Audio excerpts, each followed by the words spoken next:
Bonjour et bienvenue à ce cours de physique. Dans cette première vidéo, on va voir l'optique géométrique. On va commencer par une introduction à l'optique géométrique. Alors tout d'abord, on donne la définition de la physique en général. C'est une science qui étudie les composants de la matière, l'énergie et leurs interactions. Ça veut dire qui étudie les composants de la matière, l'énergie et les interactions entre la matière et l'énergie. Ensuite, on va donner la définition du rayonnement. Alors, on appelle rayonnement ou bien radiation le processus d'émission ou de transmission d'énergie sous la forme d'ondes électromagnétiques ou de particules. Alors, parmi les rayonnements, il y a le rayonnement électromagnétique. Alors, le rayonnement électromagnétique est composé d'un champ électrique et d'un champ magnétique oscillant avec la même fréquence.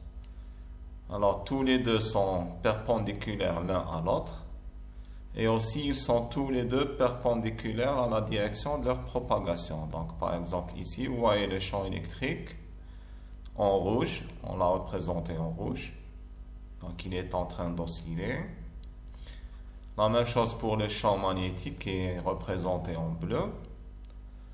Alors, les deux ont la même fréquence d'oscillation et les deux sont perpendiculaires l'un à l'autre et aussi ils sont tous les deux perpendiculaires à la direction de leur propagation, ça veut dire à cette direction-là. Alors, l'onde qui en résulte transporte de l'énergie dans le vide ou dans un milieu matériel sans déplacement de matière. Donc, dans un rayonnement électromagnétique, il n'y a pas de déplacement ou de transport de matière, uniquement transport d'énergie. Maintenant, on va voir quelques rappels rapides sur les ondes.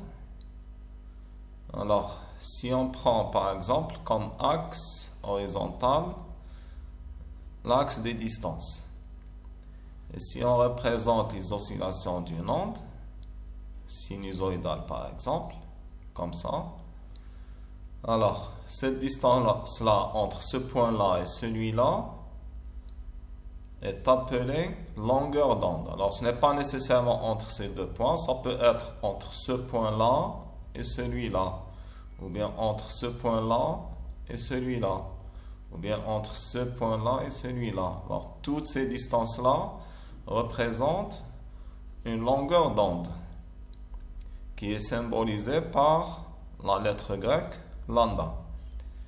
Alors, cette distance-là, entre l'axe et le sommet, on appelle ça l'amplitude de l'onde. Le sommet est appelé la crête. Et ce point-là qui est au fond est appelé le creux. Alors, toutes ces dénominations viennent des vagues, par exemple, de la mer. Donc, à partir des vagues de la mer, on a pris la crête, le creux, etc. Alors, si maintenant on représente l'oscillation de l'onde en fonction du temps, donc cet axe-là maintenant représente le temps. Alors, on a toujours cette distance-là représente l'amplitude, le sommet c'est la crête, le fond c'est le creux, mais cette distance entre ce point-là et celui-là, ou bien entre ces deux crêtes-là, ou bien entre ces deux creux, elle s'appelle la période. Donc la période c'est le temps nécessaire pour qu'il y ait une oscillation complète de l'onde. Alors, si on prend un exemple, par exemple, ici, toute cette distance entre ce point-là et celui-là, c'est 1 seconde. Ça veut dire que la période ici, c'est 0,5 secondes. Et donc, la fréquence d'oscillation, c'est l'inverse de la période. Ça veut dire 1 sur 0,5, donc c'est 2 Hz. Alors maintenant, on va parler des grandeurs caractérisant le rayonnement électromagnétique. Alors d'abord, la vitesse. Alors, le rayonnement électromagnétique se déplace à une vitesse v qui dépend du milieu traversé. Alors, lorsque le rayonnement électromagnétique se déplace dans le vide, sa vitesse est égale à la constante c, qui est égale à 3 fois 10 puissance 8 mètres par seconde, que l'on appelle célérité de la lumière. Alors, la vitesse de la lumière dans le vide est l'une des constantes fondamentales de la physique. Elle est très très importante en physique moderne.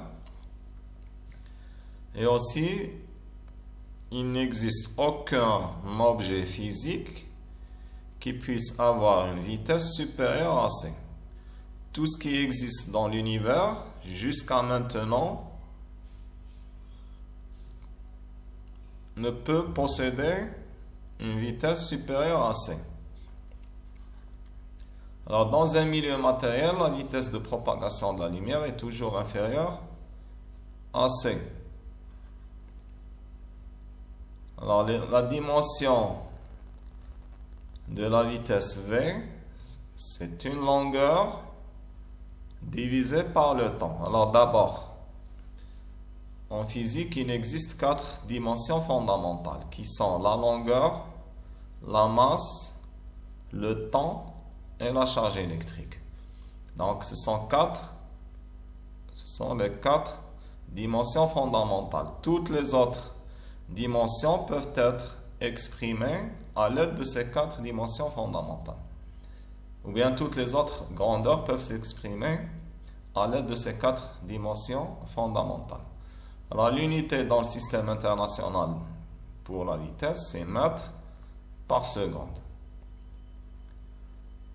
Alors, ici, on donne les relations qui relient la fréquence, la longueur d'onde et la période d'une onde. Donc, la fréquence est égale à la vitesse sur la longueur d'onde et elle est égale à l'inverse de la période. Alors, il faut faire attention ici, c'est de différencier ce symbole-là, ou bien cette lettre grecque qui est prononcée nu, avec la lettre latine V. Nu représente la fréquence et V ici représente la vitesse. Donc il faut faire attention, il ne faut pas les confondre. Alors, les dimensions pour la période c'est le temps, pour la fréquence c'est l'inverse du temps, et pour la longueur d'onde c'est la longueur. Leurs unités dans le système international, pour la période on a seconde, pour la fréquence seconde moins 1 ou bien hertz, et pour la longueur d'onde c'est le mètre. Alors d'autres unités sont couramment utilisées pour la longueur d'onde, à savoir le nanomètre et l'angstrom. Maintenant on va parler du spectre électromagnétique.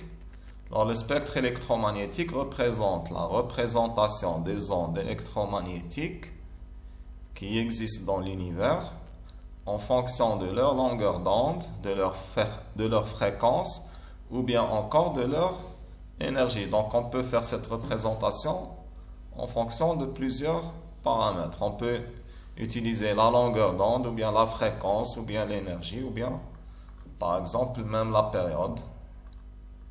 Alors ici, on a représenté tous les rayonnements électromagnétiques qu'on a découverts jusqu'ici dans l'univers. Alors, ici, en haut, on a la variation des fréquences et en bas, la variation des longueurs d'onde. Alors, d'après cette relation-là, qu'on a déjà vue, la fréquence, c'est la vitesse divisée par la longueur d'onde. C'est-à-dire que la fréquence est inversement proportionnelle à la longueur d'onde. Donc, lorsque la longueur d'onde augmente, la fréquence diminue. Et vice-versa, lorsque la fréquence augmente, la longueur d'onde diminue. Donc, en revenant ici, on remarque que ici à gauche, on a les fréquences les plus grandes, les plus importantes. En bas, on a les longueurs d'onde correspondantes. Et ce sont les longueurs d'onde les plus faibles. Donc, les fréquences les plus importantes correspondent aux longueurs d'onde les plus faibles. De l'autre côté, c'est l'inverse. On a les fréquences les plus faibles correspondent aux longueurs d'onde les plus importantes. Donc, le spectre des rayonnements électromagnétiques a été divisé en plusieurs parties.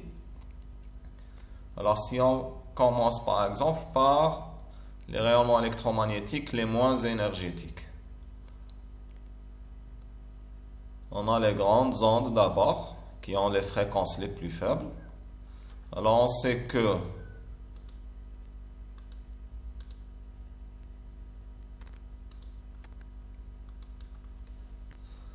que l'énergie d'un rayonnement électromagnétique, E par exemple, est égale à H fois nu. Donc ici, dans cette relation-là, E, c'est l'énergie du rayonnement électromagnétique. H, c'est la constante de Planck, c'est une constante. Et nu, c'est la fréquence. Donc l'énergie est proportionnelle à la fréquence. Plus la fréquence est importante, plus l'énergie est importante. Ce qui veut dire que ici, pour les fréquences faibles, on a les énergies les plus faibles. Donc, les grandes ondes, ce sont les rayonnements électromagnétiques les moins ou les plus faibles énergétiquement. Ensuite, on a les ondes radio. Ensuite, on a les micro-ondes. Ensuite, les infrarouges. Ensuite, on a le spectre visible, le spectre des rayonnements électromagnétiques visibles. Ensuite, les ultraviolets, les rayons X et enfin les rayons gamma. Alors, les rayons gamma, ce sont les rayons électromagnétiques les plus énergétiques qui existent. Alors, pour le spectre visible, on a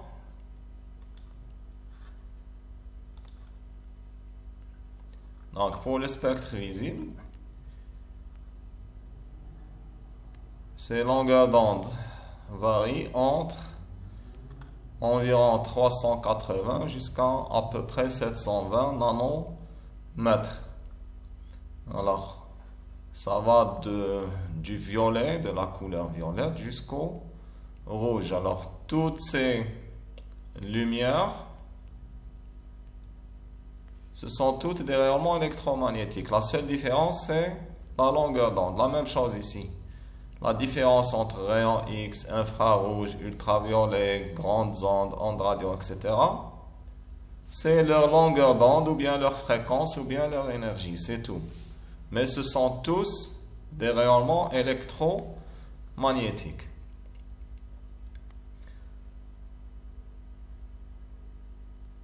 Alors en optique géométrique, on va s'intéresser à la lumière visible. Alors d'abord, on désigne par le terme de lumière visible le spectre du rayonnement électromagnétique perceptible par l'œil humain. Ça veut dire qu'il peut provoquer une sensation de visibilité. Alors au début, le mot d'abord, on n'avait pas besoin de rajouter visible. Lorsqu'on disait lumière, ça voulait dire le spectre des rayons électromagnétiques visibles à l'œil humain. Donc, lorsqu'on disait lumière tout court, c'était automatiquement spectre visible. Ça veut dire les rayons électromagnétiques visibles à l'œil humain. Mais après, on a rajouté à ce spectre-là de lumière, on a rajouté les ondes, enfin les rayons électromagnétiques infrarouges et ultraviolets, puisqu'ils étaient très proches du spectre visible. Et donc tout ça, on l'appelle maintenant lumière. Donc on dit maintenant lumière ultraviolette, lumière infrarouge, et ce qui s'appelait lumière avant, maintenant on l'appelle lumière visible.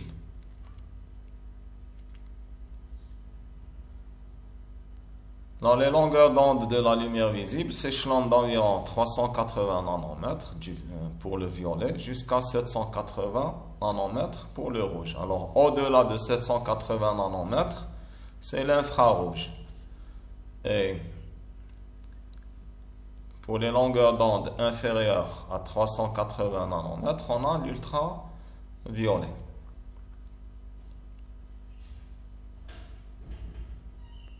Alors maintenant, on va donner la définition de l'optique en général.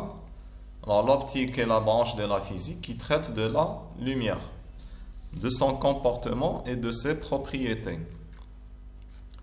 du rayonnement électromagnétique à la vision, en passant par les systèmes utilisant ou émettant de la lumière. Alors maintenant, on va parler ou bien on va donner la définition de l'optique géométrique. L'optique géométrique est une branche de l'optique qui s'appuie notamment sur le modèle du rayon lumineux. Alors cette approche simple permet entre autres des constructions géométriques d'images ou, d'où son nom, elle permet ainsi d'expliquer la formation des images. Donc l'optique géométrique, à l'aide du modèle du rayon lumineux, va nous permettre d'expliquer la formation des images à l'aide de constructions géométriques. Alors, dans le cadre de l'optique géométrique, on considère que la lumière se propage sous forme de rayons lumineux. Ces rayons représentent alors la trajectoire de la lumière. En particulier, pour que la notion de rayon soit applicable, il faut que la longueur d'onde de la lumière soit très petite devant toutes les longueurs caractéristiques du milieu considéré. Donc, si la longueur d'onde, par exemple, de la lumière est comparable ou bien est de l'ordre de grandeur des objets se trouvant dans le milieu considéré, alors dans ce cas, il va se produire des phénomènes que l'on ne peut pas expliquer à l'aide de l'optique géométrique. Alors l'optique géométrique n'est valable que lorsque la longueur d'onde de la lumière est très petite devant les dimensions des objets caractérisant le milieu considéré. Alors comme exemple, on a le phénomène d'interférence. Alors lorsque ces fentes-là sont très étroites, il va se produire ce phénomène que l'on appelle le phénomène d'interférence. Alors ce phénomène-là, on ne peut pas l'expliquer à l'aide de l'optique géométrique. Ce n'est pas possible. C'est pourquoi, dans ce cas, l'optique géométrique n'est pas valable. Alors pour expliquer cela, on doit utiliser un autre type d'optique qui est l'optique ondulatoire. Alors nous, on va se limiter à l'optique géométrique dans ce cours. Donc en optique géométrique, on étudie la propagation de la lumière dans les milieux transparents, homogènes et isotropes. Alors d'abord, c'est quoi un milieu transparent? C'est un milieu qui n'absorbe pas la lumière. Donc toute la lumière qui va traverser le milieu va en ressortir ou bien doit émerger pour que le milieu soit transparent. Alors le contraire de transparent, c'est opaque. Ça veut dire qu'il absorbe la lumière. Ensuite, on a un milieu homogène. Alors, un milieu homogène présente les mêmes propriétés physiques en tout point. Donc, si je prends ici ce point-là, par exemple,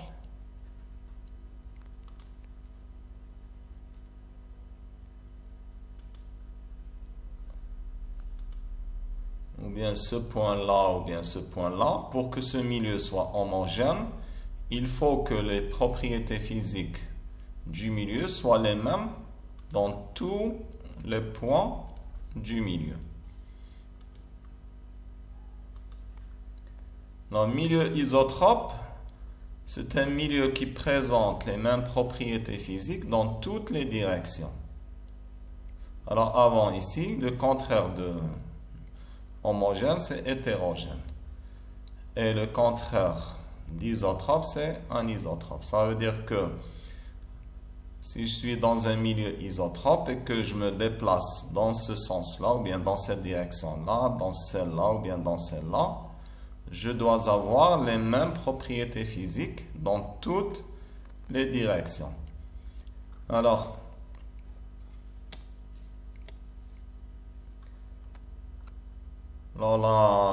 notion d'homogénéité, par exemple, est relative, elle n'est pas absolue. Donc, je vais vous donner un exemple.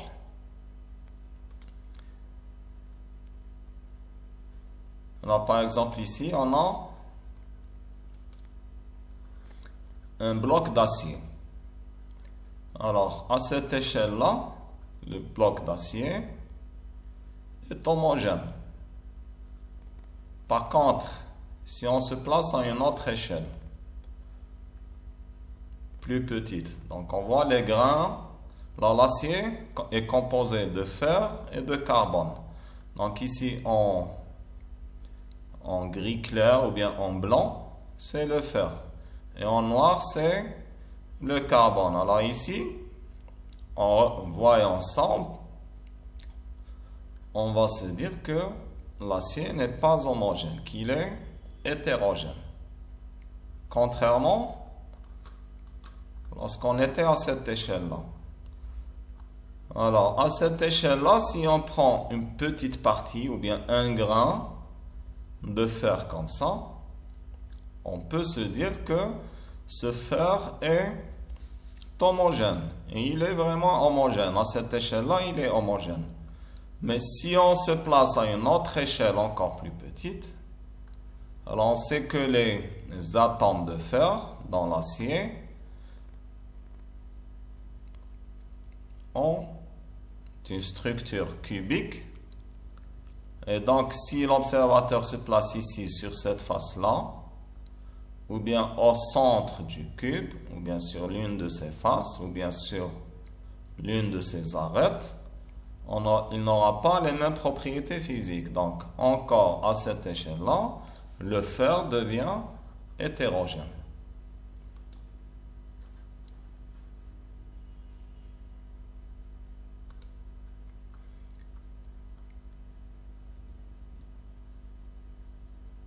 Alors, maintenant, on va parler des hypothèses de l'optique géométrique. Alors, la première hypothèse, c'est le rayon lumineux. Donc, on désire décrire la propagation de la lumière à travers différents milieux matériels. Alors, cette étude est très compliquée lorsqu'on utilise la description de la lumière en termes d'ondes du champ électromagnétique. Pour simplifier les choses, on utilise la notion de rayon lumineux. Et donc, on va faire abstraction de la nature ondulatoire de la lumière. On va considérer uniquement sa trajectoire que l'on va représenter par un rayon lumineux. Alors, la notion de rayon lumineux est très ancienne. Elle est connue elle est très connue. Alors, par exemple, ici, on a une illustration du soleil avec les rayons émis par le soleil. Alors, le soleil, il émet des rayons électromagnétiques et ils ont été représentés par des rayons lumineux, ça veut dire des droites, comme ça. Malgré qu'à l'œil nu, on ne voit pas ces rayons-là.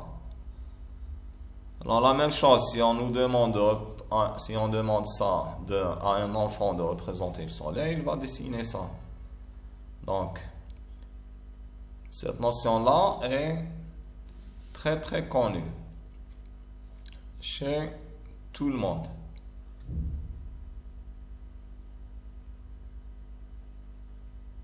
Donc, le rayon lumineux va représenter la direction ou bien la trajectoire de propagation de la lumière. C'est tout. Alors, cette courbe est appelée rayon lumineux.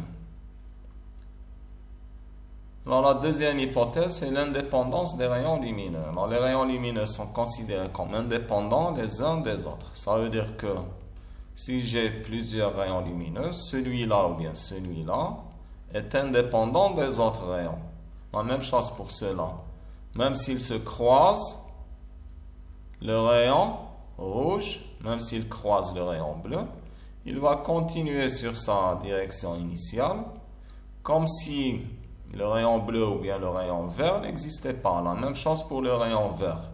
Il va se comporter comme si les autres rayons n'existaient pas. Donc, chaque rayon est indépendant des autres rayons. Il se comporte comme si les autres rayons n'existaient pas. Alors, la troisième hypothèse, c'est que dans un milieu homogène, la lumière se propage en ligne droite. Donc, pour aller d'un point A vers un point B, qui tous les deux se trouvent dans le même milieu homogène, donc la lumière, pour qu'elle aille du point A vers le point B, elle va suivre une trajectoire rectiligne. Donc, dans un milieu homogène, la trajectoire de la lumière est rectiligne. Alors, le chemin inverse, donc, par exemple, pour que la lumière aille du point A vers le point B, ou bien du point B vers le point A, la lumière va suivre le même chemin, que ce soit en allant de A vers B ou bien de B vers A. C'est le même chemin que va suivre la lumière. Alors maintenant, on va parler d'une caractéristique très importante en optique géométrique. C'est une caractéristique des milieux matériels, c'est l'indice de réfraction du milieu. Alors, l'indice de réfraction d'un certain milieu, c'est le rapport entre la vitesse de propagation de la lumière dans le vide et sa vitesse dans le milieu. Donc, N, l'indice de réfraction, est égal à C, vitesse de la lumière dans le vide, divisé par V, vitesse dans le milieu. Alors, on a quelques exemples d'indices de réfraction. Alors, dans l'air, l'indice de réfraction N, on le prend égal à 1. En réalité, ce n'est pas 1. C'est 1,000 quelque chose. Donc, ce n'est pas réellement 1. 1, la valeur exacte de 1, c'est uniquement dans le vide. Mais par approximation, on peut prendre que 1 est égal à 1 dans l'air. Alors, dans l'eau, l'indice de réfraction, c'est 4 tiers. C'est-à-dire 4 sur 3. Dans le verre, c'est en général et en moyenne, c'est 1,5, puisque ça dépend du type de verre. On a plusieurs types de verre. En général, c'est 1,5, ou bien une valeur très proche de 1,5. Dans la loi de Cauchy, maintenant, la loi de Cauchy, c'est une relation empirique. Ça veut dire qu'il ne peut pas être démontré théoriquement. Ou bien qu'il n'a pas été démontré théoriquement. Elle a été démontrée expérimentalement. Donc, c'est une relation empirique qui donne l'indice de réfraction M en fonction de la longueur d'onde de la lumière pour un milieu transparent. Donc, d'après la loi de Cauchy, N est égal à A plus B sur lambda V au carré. Alors, A et B sont des coefficients dépendants du milieu. Et lambda V, c'est la longueur d'onde de la lumière dans le vide. Donc, d'après cette relation, on remarque que l'indice de réfraction N dépend de deux paramètres. Le premier, c'est le milieu à travers A et B. Le deuxième, de la longueur d'onde de la lumière considérée. Donc, si j'ai par exemple un même milieu avec deux rayons de lumière ayant deux longueurs d'onde différentes, alors dans ce cas-là, je vais obtenir deux indices de réfraction différents, même si c'est le même milieu ou bien un seul milieu. Mais pour chaque rayon de lumière possédant une longueur d'onde différente, j'aurai un indice de réfraction différent. Par exemple, si je prends le vert par exemple, pour la lumière rouge et pour la lumière verte, l'indice de réfraction ne sera pas le même. Ensuite, si on prend par exemple un seul rayon qui va traverser deux milieux différents, alors pour ce rayon-là, les deux milieux différents vont avoir des indices de réfraction différents, puisque l'indice de réfraction dépend du milieu. Et puisque les deux milieux sont différents, ça veut dire que les indices de réfraction seront différents. Donc si je prends de la lumière verte par exemple, qui va traverser de l'eau, ensuite qui va traverser du vert, alors l'indice de réfraction de l'eau pour cette lumière verte n'est pas égal à l'indice de réfraction du vert pour la même lumière verte. Donc en résumé, l'indice de réfraction dépend du milieu et de la longueur d'onde. Alors maintenant, on va voir la relation entre longueur d'onde dans un milieu et dans le vide. Alors la longueur d'onde dans n'importe quel milieu, c'est la vitesse de propagation de l'onde multipliée par sa période t. Donc c'est V fois t. Alors V, on peut l'écrire à partir de cette relation. V, on peut l'écrire égal à C sur N. Donc à la place de V, on va mettre C sur N fois T. Qu'on peut écrire 1 sur N fois C fois T. Alors C fois T représente la longueur d'onde dans le vide. Puisque dans le vide, la vitesse de la lumière, c'est C. Donc C fois T, c'est lambda dans le vide. Et donc, finalement, on va obtenir lambda dans un milieu quelconque est égal à 1 sur l'indice de réfraction de ce milieu multiplié par la longueur d'onde dans le vide.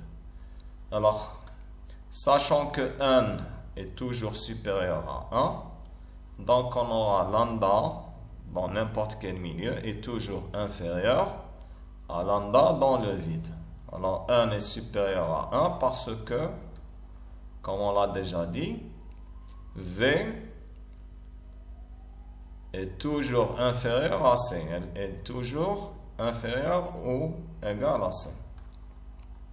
Et donc 1 sera toujours supérieur ou égal à 1. Alors maintenant, on va voir les lois de Snell-Descartes. Alors, mais avant ça, on va donner quelques définitions. Alors, la première chose, c'est le point d'incidence. Alors, c'est le point où tombe le rayon incident. Alors, par exemple, ici, j'ai un plan, un miroir plan, et j'ai un rayon incident, comme ça. Alors, ce point-là, où va tomber le rayon incident sur le miroir, c'est-à-dire le point I, est appelé point d'incidence.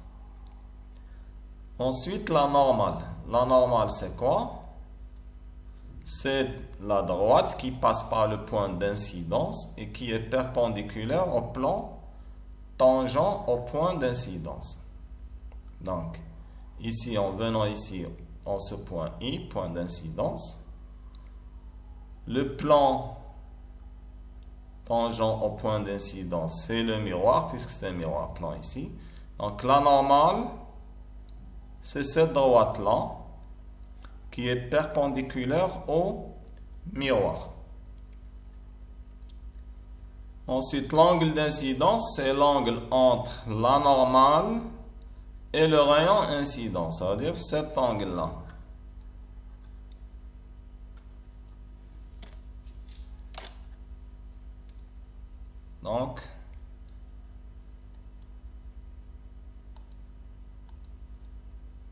Donc l'angle d'incidence, c'est cet angle-là. On va l'appeler angle I. Et le plan d'incidence, c'est le plan qui contient le rayon incident, ce rayon incident. Il contient aussi la normale et il contient, selon le cas, le rayon réfléchi ou bien le rayon réfracté. Ça veut dire ce plan-là.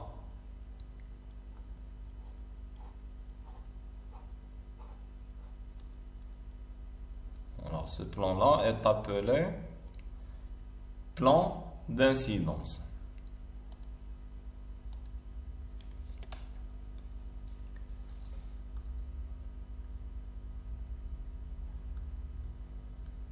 Alors, on va voir d'abord la loi de la réflexion qui a été donnée en premier par Ibn al-Haytham. Maintenant, on parle de Snell Descartes, mais en réalité, c'est Ibn al-Haytham qui a donné le premier cette loi de réflexion.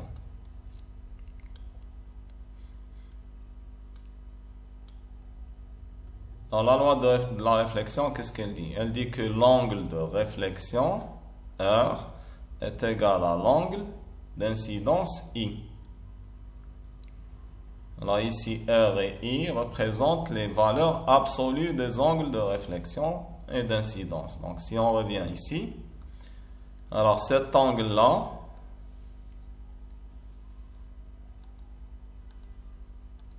donc on avait dit que cet angle-là, c'est l'angle d'incidence I.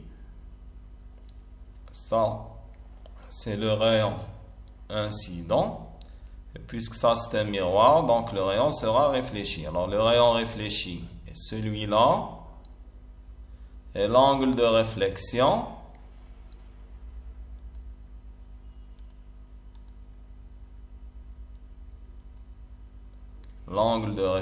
c'est cet angle. C'est l'angle entre la normale et le rayon réfléchi. Ça, c'est la normale et ça, c'est le rayon réfléchi. Cet angle-là est appelé angle de réflexion. Ce n'est pas celui-là. Ça, ce n'est pas l'angle de réflexion. Et donc, la loi de la réflexion, qu'est-ce qu'elle dit? Elle dit que l'angle de réflexion R est égal à l'angle d'incidence I. Alors ici, les angles sont pris avec des valeurs absolues. Alors si on prend des valeurs algébriques, ça veut dire qu'on doit déterminer un sens positif et un sens négatif pour les angles. Alors en général, alors ça c'est la normale, cette droite là c'est la normale. Alors si on prend par exemple ce sens-là comme étant positif, et celui-là comme étant négatif, ou bien l'inverse, on peut prendre celui-là négatif et celui-là positif. Alors dans ce cas-là, si on prend ce sens-là positif et celui-là négatif, donc on aura I, l'angle I, c'est un angle. Alors l'angle, on le compte à partir de la normale, donc en allant de la normale vers le rayon incident, donc on est en train de se déplacer dans le sens positif. Ça veut dire que I est positif. Alors la même chose pour l'angle de réflexion. Si on se déplace dans l'autre sens de la normale vers le rayon réfléchi, on aura R qui est négatif. Et donc cette relation-là n'est pas valable puisque R est négatif et I est positif. Donc cette relation-là, on a dit, elle est valable lorsqu'on prend les valeurs absolues des angles, en ne prenant pas compte du sens positif et négatif. Si on prend en compte le sens positif et le sens négatif, c'est-à-dire si on prend en compte les valeurs algébriques des angles, dans ce cas, on mettra R égale à moins I. Donc si j'ai I égale à 30 degrés, R doit être égal à moins 30 degrés. Par contre, si on ne prend pas en compte le sens ou bien les valeurs algébriques des angles, on mettra directement R égale à I.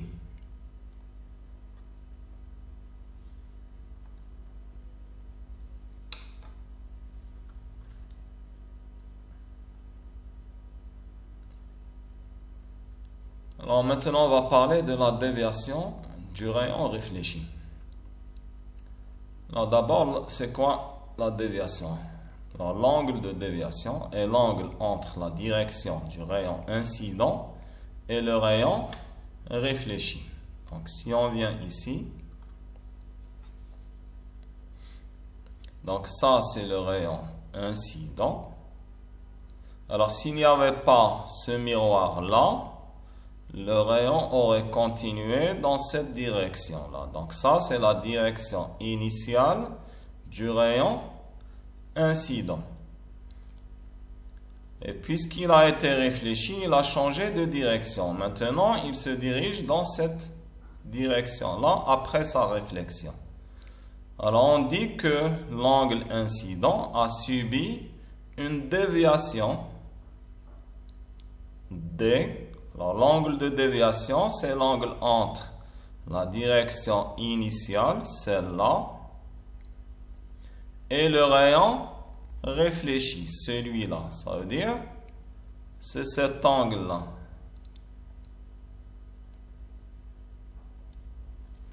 Donc, cet angle-là,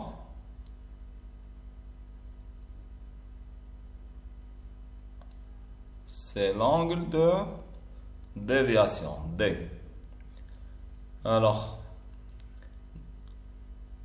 dans le cas de la réflexion, c'est que l'angle total ici, c'est 2π. Et donc, cet angle-là de déviation est égal à quoi? Il est égal à 2π, pardon, c'est π. Donc, tout ça, c'est π. Donc, l'angle de déviation, c'est π moins i moins r.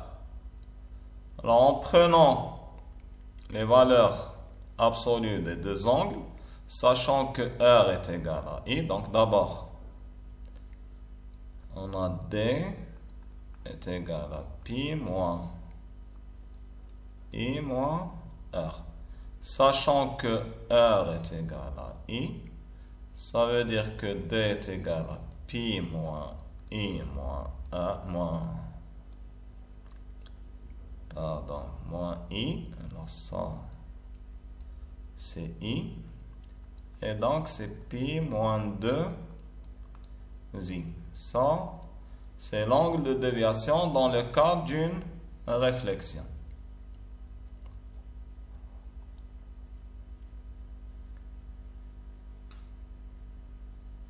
Alors maintenant, on passe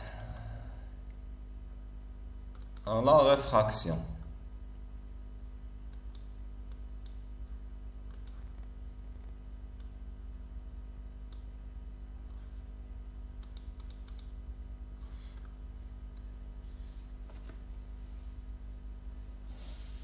Alors maintenant, supposons qu'on a deux milieux différents. Un premier milieu ici, en haut, et un deuxième milieu ici, en bas. Alors, lorsqu'on dit en optique géométrique, lorsqu'on dit des milieux différents, ils sont différents par leur indice de réfraction. C'est la principale caractéristique des milieux en optique géométrique. Donc, si on dit deux milieux différents, c'est automatiquement qu'ils ont des indices de réfraction différents. Donc, le premier milieu, il a un indice de réfraction, un 1. Et le deuxième, c'est l'indice de A, possède un indice de réfraction, un 2. Alors, un 1, c'est toujours l'indice de réfraction du premier milieu traversé par la lumière. Un 2, c'est l'indice de réfraction du deuxième milieu traversé par la lumière.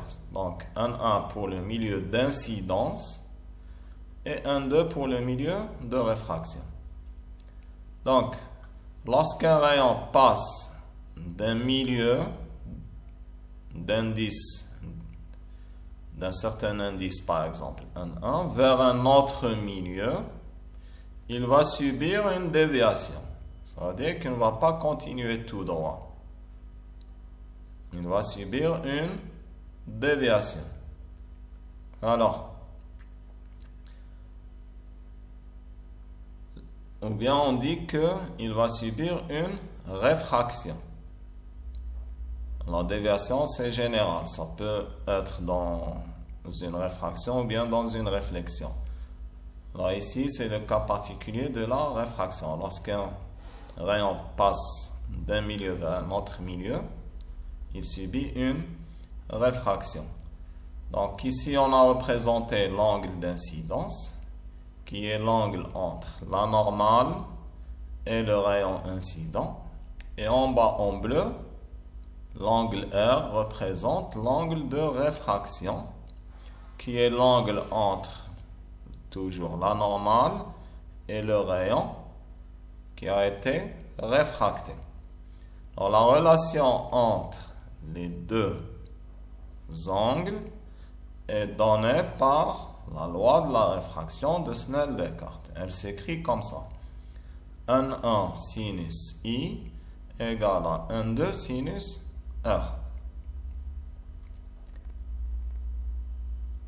Alors, I, c'est l'angle d'incidence, R, l'angle de réfraction. 1,1 et 1,2, c'est les indices de réfraction du premier et du deuxième milieu traversé.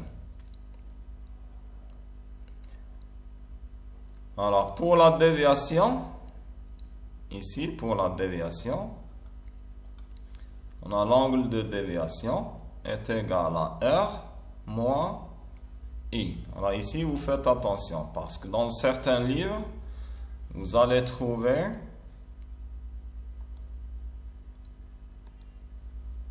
vous pouvez trouver par exemple D est égal à I moins R. Moi, je préfère D égale à R moins I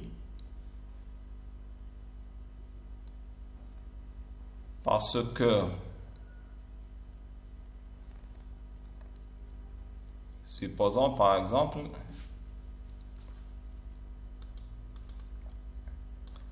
qu'on prenne les angles avec leur valeur algébrique. Alors, si on prend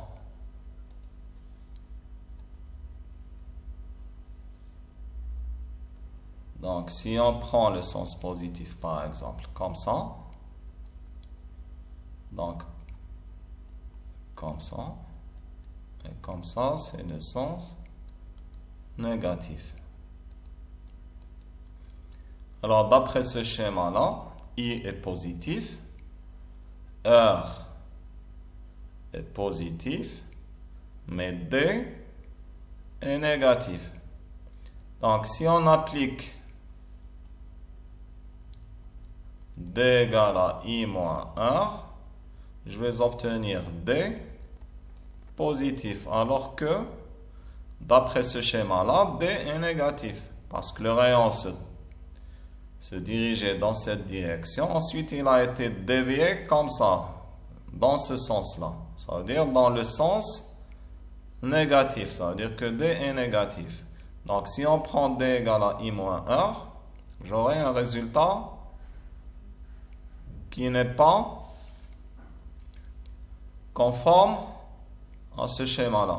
Donc, il faut prendre D égale à R moins I, qui est valable dans tous les cas. Alors, cette relation-là peut être valable lorsque R est supérieur à I.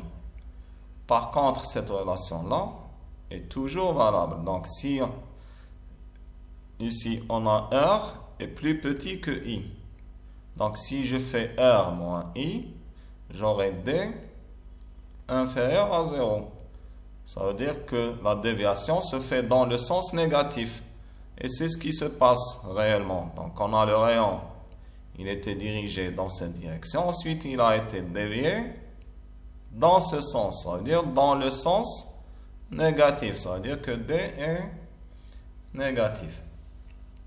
Donc, vous prenez D. Vous prenez pour la déviation D égale à R moins I. Ne leur prenez pas I moins R, c'est R moins I.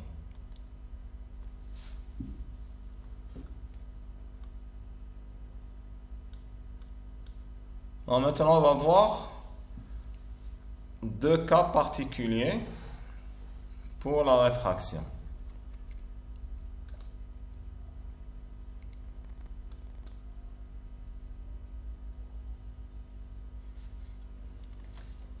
Alors, supposons par exemple comment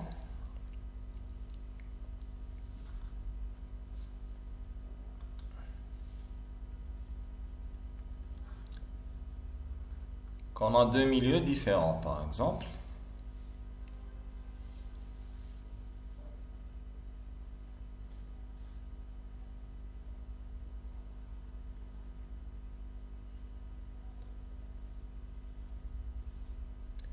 Donc, par exemple, ici, nous avons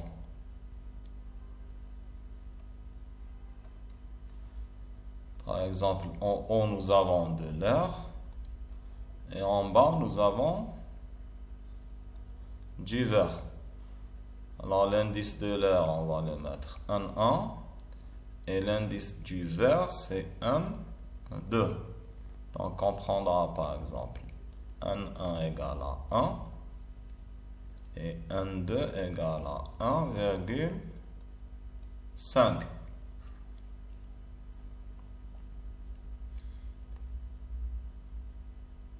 Donc, envers, la droite envers, c'est la normale. Donc ici, nous avons la normale. Alors, supposons qu'on a par exemple un rayon incident.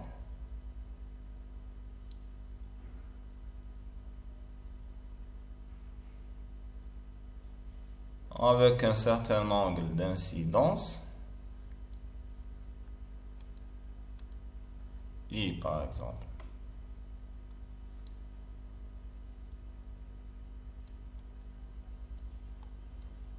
Alors ce rayon-là sera réfracté. Comme ça.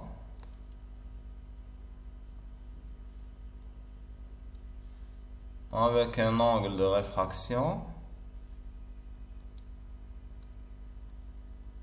R.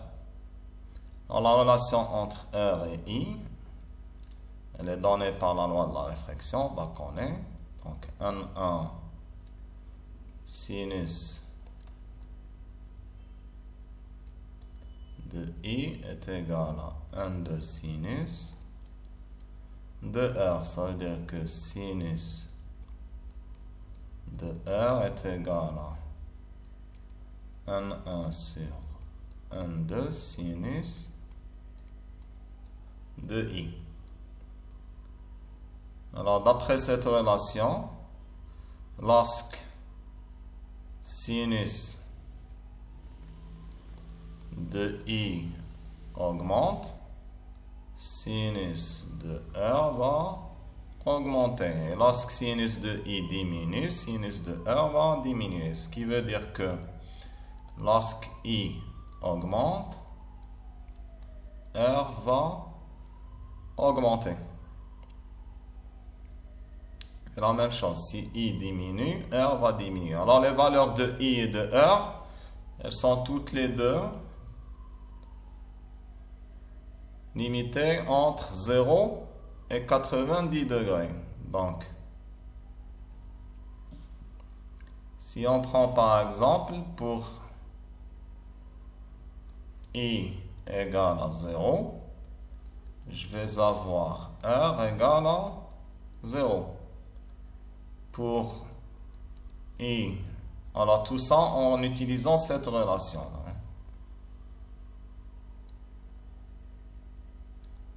En mettant 1, c'est 1 et 2, c'est 1,5. Donc en remplaçant ici 1, 2 et I par leur valeur, on obtient sinus de R et ensuite on va obtenir R. Alors je vais prendre quelques exemples. Donc lorsque I est égal à 30 degrés par exemple, je vais avoir R égal à 19,47 degrés. Si je prends I égale à 60 degrés,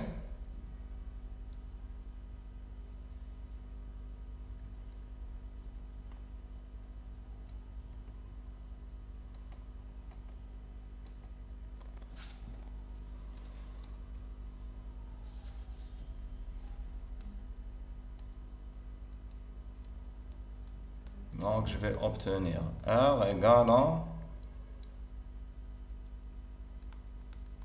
35,47 26.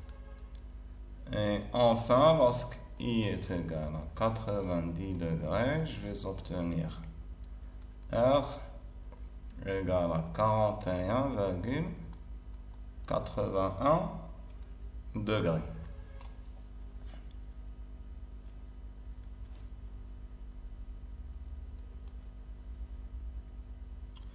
Donc, si je veux représenter ça,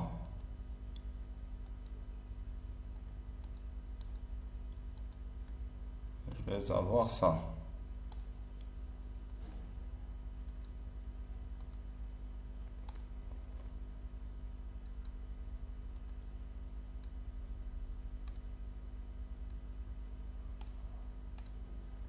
Donc, je vais représenter les différents rayons.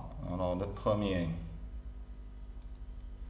avec un angle d'incidence 0, ça veut dire comme ça, j'aurai R égale à 0. Donc, le rayon ne sera pas dévié, il va continuer tout droit.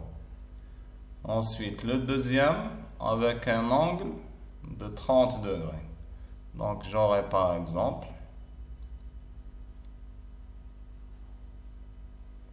30 degrés à peu près comme ça. Et l'angle de réfraction, c'est 19 degrés. Ça sera à peu près comme ça. Le troisième rayon,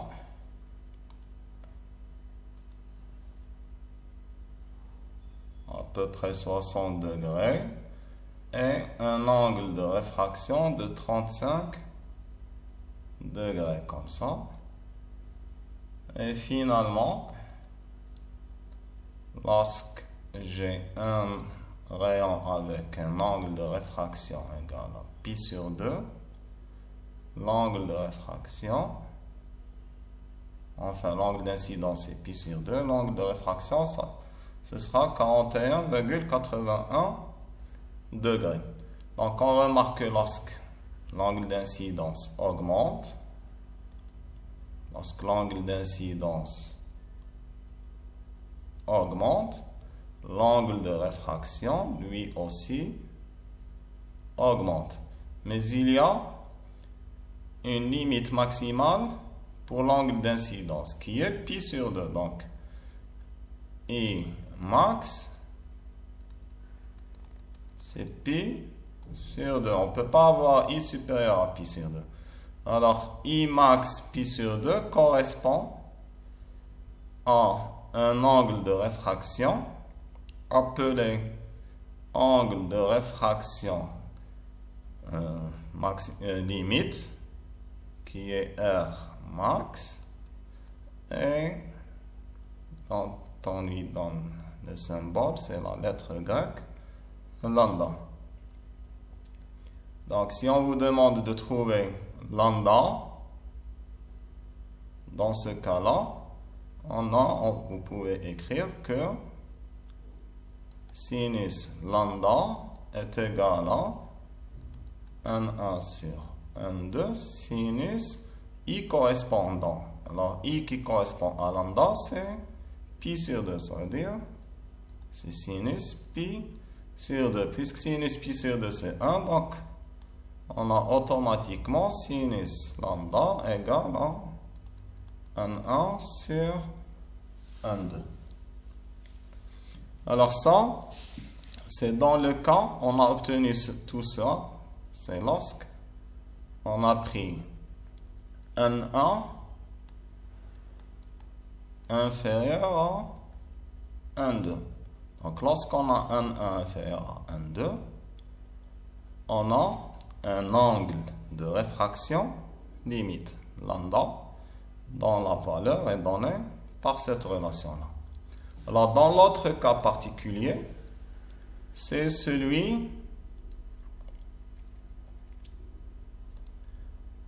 c'est l'inverse. C'est lorsque on a par exemple ici le milieu d'incidence, c'est du vert par exemple, ou bien un autre milieu avec un indice 1,1. Et en dessous, nous avons le deuxième milieu avec un indice 1,2 avec un 1 supérieur à 1,2. Alors, dans ce cas, qu'est-ce qui va se passer? Alors, sachant que R augmente lorsque I augmente, et sachant que N1 est supérieur à N2, alors sachant que, on a déjà écrit, on a sinus de R est égal à N1 sur N2 sinus de I. Donc, puisque N1 est supérieur à N2, ça veut dire que N1 sur N2 est supérieur à 1. Ça veut dire, donc on a N1 sur N2 est supérieur à 1. Et donc, on a sinus R qui est supérieur à sinus I. Et donc, R est supérieur à I. Donc, lorsque N1 est supérieur à N2, l'angle de réfraction est supérieur à l'angle d'incidence. Donc, si on prend par exemple l'angle d'incidence I égale à 0. En mettant ici, dans cette relation, I égale à 0, on va obtenir R égale à 0. Et donc, si j'ai un rayon incident comme ça, il ne sera pas dévié. Il va continuer tout droit. Il ne sera pas dévié. Ça correspond à un angle d'incidence I égale à 0. Maintenant, si on augmente la valeur de I, donc si j'ai I par exemple égal à 20 degrés ou bien 30 ou bien n'importe quelle autre valeur, je sais que la valeur de R va augmenter, elle ne va pas rester égale à 0. La valeur de R sera supérieure à la valeur de I. Et donc le rayon réfracté sera réfracté par exemple comme ça. Avec l'angle R ici qui est supérieur à l'angle I. Puisque l'indice N1 est supérieur à l'indice N2. Alors si on augmente encore, alors ça c'est I. Et ça c'est R. Si on augmente l'angle d'incidence I, donc si on prend un autre rayon par exemple, avec un angle d'incidence différent, comme ça par exemple, I encore plus grand par exemple, là, I a augmenté, ça veut dire que R aussi va augmenter. Et donc le rayon réfracté sera réfracté par exemple comme ça, avec un angle de réfraction, un nouvel angle de réfraction R, qui est toujours supérieur à l'angle d'incidence I. Si on augmente encore l'angle d'incidence I, R va toujours augmenter et plus rapidement que I. Donc si on prend ce rayon-là,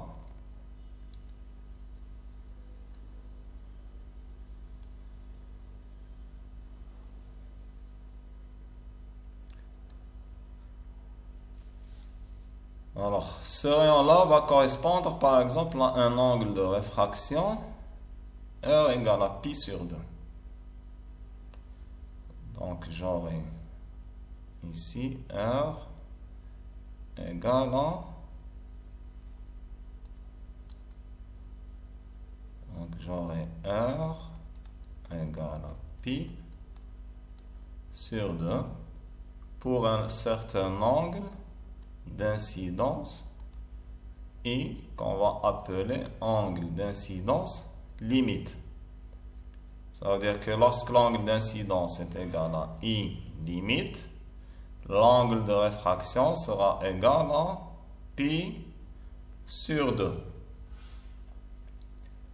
Alors, si on augmente encore l'angle d'incidence, si on prend un rayon comme ça, même s'il est un tout petit peu plus grand que I limite, j'aurai plus de rayons réfractés. Alors, j'aurai un rayon réfléchi avec le même angle. Donc ici, j'aurai ça, c'est l'angle d'incidence et ça, c'est l'angle de réflexion. Donc ça, c'est le rayon réfléchi. Donc, lorsque N1 est supérieur à N2, on a trouvé que l'angle R sera supérieur à l'angle d'incidence. L'angle de réfraction est supérieur à l'angle d'incidence. Ça veut dire que si j'augmente I par exemple comme ça, avec l'angle, le rayon vert ici, l'angle de réfraction représenté en vert, R ici en vert, est supérieur à l'angle d'incidence représenté en vert. La même chose pour le bleu, etc. Donc on a toujours R qui est supérieur à I. Alors, pour démontrer tout cela,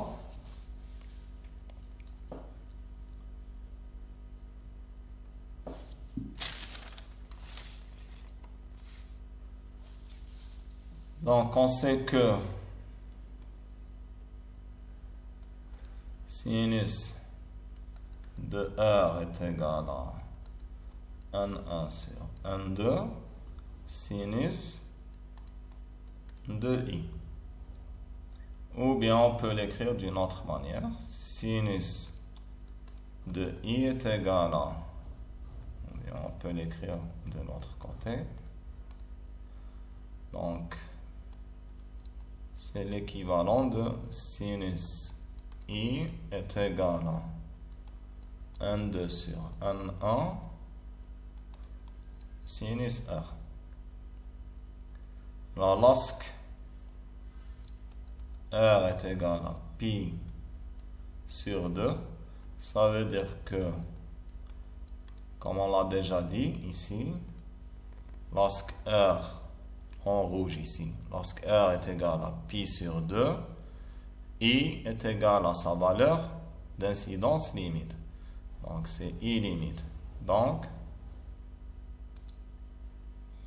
I est égal à I limite. Donc, on sait que sinus I limite, en général, sinus I, c'est N2 sur N1 sinus R. Donc, en remplaçant ici dans cette relation I par I limite et R par pi sur 2, donc j'aurai sinus I limite égale à N2 sur N1 sinus de pi sur 2. Donc, c'est N2 sur N1. Ça veut dire que sinus de I limite est égal à N2 sur N1. Donc, si j'ai un angle I supérieur à I limite, ça veut dire que sinus de I est supérieur à sinus I limite. Et sachant que sinus de I limite, c'est N2 sur N1, donc sinus I est supérieur à N2 sur N1. Alors maintenant, on revient à R. On a sinus de R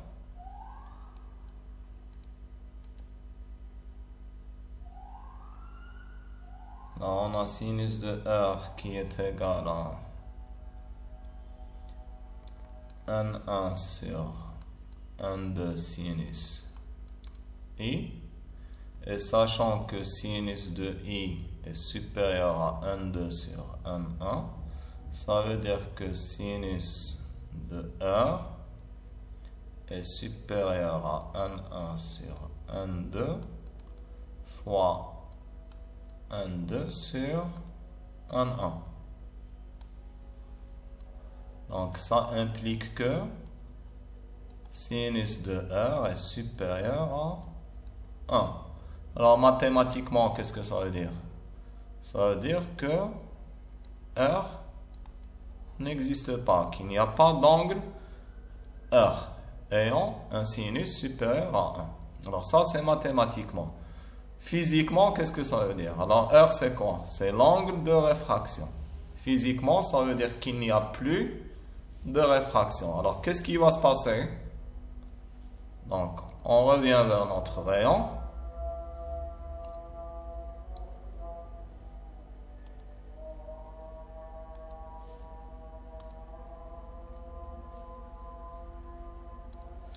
On revient vers notre rayon en noir ici.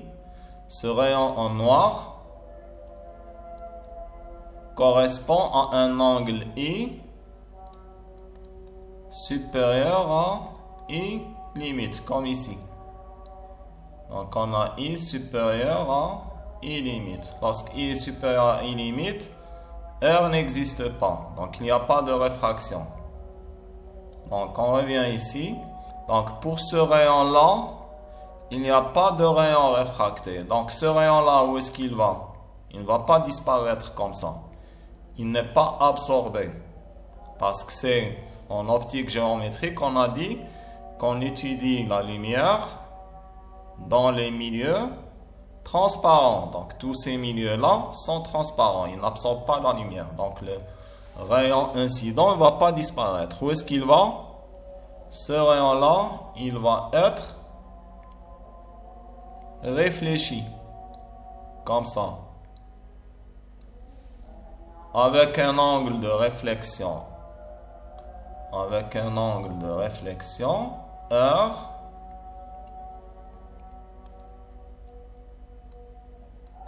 égale à I. Alors dans ce cas, on dit qu'il y a eu une réflexion totale. Donc lorsque le rayon incident possède un angle d'incidence supérieur à l'angle d'incidence limite, ce rayon-là va subir une réflexion totale et pas de réfraction. Alors pourquoi? Alors on dit réfraction. Enfin, réflexion totale. Qu'est-ce que ça veut dire?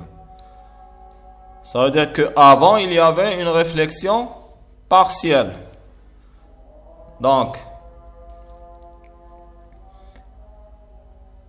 en réalité, lorsqu'on parlait de rayons, ce n'était pas vraiment des rayons. Puisqu'en réalité, on ne peut pas isoler un seul rayon tout seul. En réalité, on a des faisceaux, ça veut dire plusieurs rayons parallèles. Alors, lorsqu'on parlait de réfraction, par exemple pour le faisceau vert, on ne considérait ou bien on ne prenait en considération que les rayons ou bien que les rayons réfractés. On n'avait parlé que des rayons réfractés. Mais en réalité, une toute petite partie des rayons du faisceau incident est réfléchie. Comme ça. Donc la majorité des rayons a été réfractée et une toute petite partie était réfléchie. Alors la même chose pour le faisceau bleu. Une toute petite partie est réfléchie et la plus grande partie était réfractée. La même chose pour le rouge, etc. Donc, il y avait une réflexion partielle, ça veut dire qui représentait une partie minoritaire des rayons incidents, et la partie majoritaire était réfractée. Par contre, lorsque I devient supérieur à I limite, alors dans ce cas-là, il n'y a plus de réfraction. On n'a que des rayons réfléchis. Et c'est pourquoi on dit qu'il y a eu une réflexion. Donc, donc lorsque I est supérieur à IL, on obtient une réflexion totale.